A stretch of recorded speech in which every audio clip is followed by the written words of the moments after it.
I imamo tu još jednu stvar koju moramo da spomenemo, a to je, kaže, 3-point revolution. Kaže, ovo je možda najvažnija evolucija uz pravila. Znači, govorili smo svo vreme o pravilima, ključnim razlikama pravila, kako je to direktno uticalo na strukturu igre i sve, i imamo sada 3-point revolution. Kaže, šut za 3 postaje primarno oružje. Prvi put tada. Spacing se širi maksimalno, reket se razvlači. Znači, imamo te 3 neke karakteristike. Šut za 3 postaje primarno oružje, spacing se širi maksimalno, reket se razvlači. I to dovodi do toga da se dešava šta? Znači, posljedice, kaže, odbrana mora da bira pomoći unutra ili čuvati spolja. Eto, toliko sad malo o tim pomoćima. Znaš, nekad je bilo illegal defense, nije mogao da pomaže. On je imao i u illegal defense-u, što smo spominjali, ta kratka pomaganja pa vraćanja na svog igrača i zloupotrebu toga, a ovde on mora da bira da li će da pomogne na prodoru, da ostavi svog igrača samog na šutu, a svaki igrač mora da može da postigne trojku, pa da vidiš samo je manje zlo. I onda kaže, odbrana mora da bira pomoći unutra ili čuvati šut s polja, to je što sam rekao. I zato danas imaš drive and kick sistem i read the help košarku.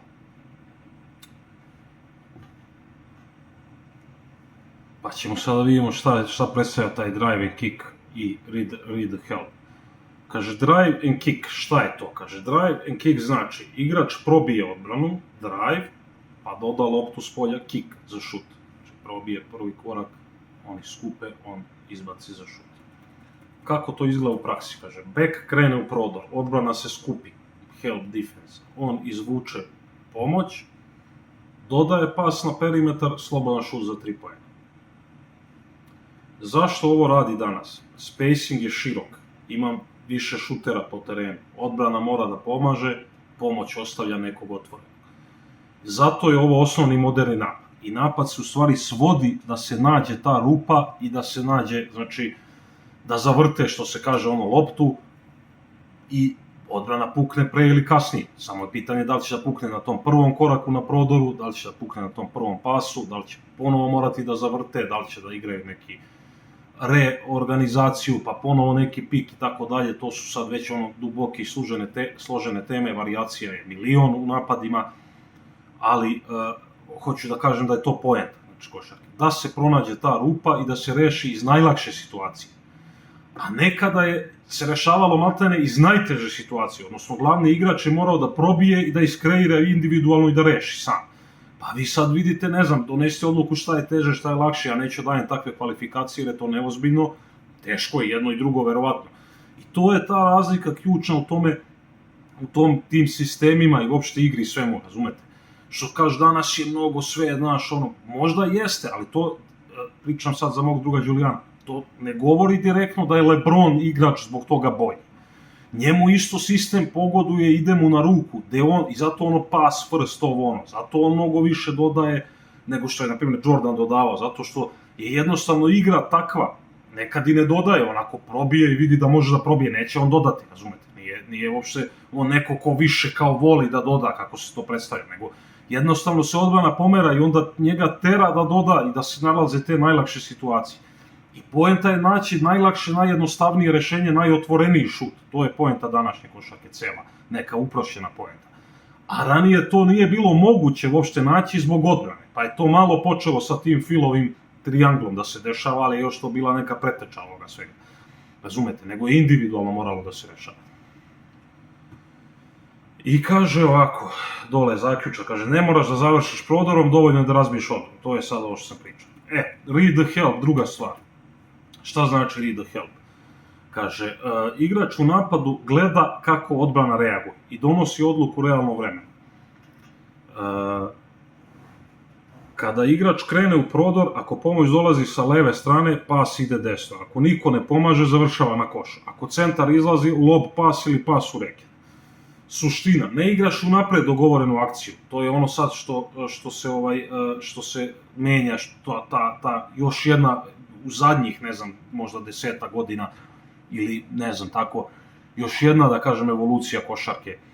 I to je ono da je Evropa, recimo, dosta kaska za tim NBA-om, znati sami ove priče da su ovi evropski treneri, mala digresija, lupan Željko Bradović ili neko, pa moraš da znaš ne znam koliko tamo, 1000 akcija, 1000 završetaka, 1000, ono sve to, pa se to vežba do besvesti na treningu, pa sad kad više nemaju toliko ni prostora, jer se povećao broj utakmica u Euroligi i svuda da treniraju, onda i oni sad više idu, pa izgleda kao da svi igraju isto, maltene, košarku u Euroligi, kao da svi imaju iste akcije, sve se svodi na te pikove, a to je sve to približavanje NBA. Znači pikovi i onda reakcija u odnosu na kako odbrana pomeriti i tako dalje rešavaš, to je cela košarka, nema više uigranih akcija, pa sad kao neki trener s nekom formacijom prevari nekog drugog trenera, ne, svi oni znaju, sve je to skautirano, sve je to, i onda samo je pitanje kako će igrač svojim nekim individualnim rešavanjem da razbije, znači da nateraju odbranu, da se ispomera, da se razbije i onda nađu najlakše rešenje. To je poenta današnje košarke. Eto, to su neke, da kažem, mislim da sam vam objasnio do tančina ko hoće i ko želi da razume šta je bilo pre, šta je bilo danas, koje su ključne razlike, šta je dovelo do toga, pravila, sve je ostalo. Ali vi meni recite sad, da li može da se kaže da je pre nešto bilo lakše, a danas teže, da je danas teže, da je mnogo to nešto kompleksnije, svakako jeste, svodi se više, smanjio taj individualni kvalitet, svodi se mnogo više na timsku igru, svi su uključeni, ima mnogo više šuteva, to da, ali to ne znači samo po sebi da je to nešto mnogo bolje, možda će neko reći pa Jordanu je bilo teže, on je morao individualno sve da rešava, to znači da i on lično ima veći kvalitet, James je plod sistema gde on ima svoje individualne kvalitete, ali gde ti su njegovi individualni kvaliteti podešeni tako da oni iz sistema najviše dolaze do izražaja, a Jordan je to morao sam sebi da napravi, razumete, eto, to je sad, ne znam, niko ne može da dođe da kaže ovo je ili ono je. To su sve zaključci na ljudima koji treba da nešto, koji su realni, koji razumeju košarku, gledaju i prate i koji su odgovorni i neće da banalizuju stvari i tako dalje. Što svakako nije moj drug Julian, ovo zadnje što sam rekao. A inače onako dobar lik i sve to, ali... Kaže, ključna razlika sa 90-im u vezi ovog drive and kick and read the help. Kaže, u 90-ih je bilo cilj pobediti svog čuvara, manje čitanja sistema i više direktnih duela, što sam sad spomenuo za Jordan. A danas cilj naterati odbranu da se pomeri, čitati rotacije, koristiti prostor i naterati odbranu da pukne i onda naći najjednostavnije rešenje. Drive and kick znači razbiti odbranu, a read the help iskoristiti kako se razbila. Ne znači to u bukvalnom prevodu, nego kažem šta je poenta. Znači drive and kick razbiti odbranu sa nekim prodorom pa pasom, a read the help iskoristiti to kako se ona razbila na najbolji način.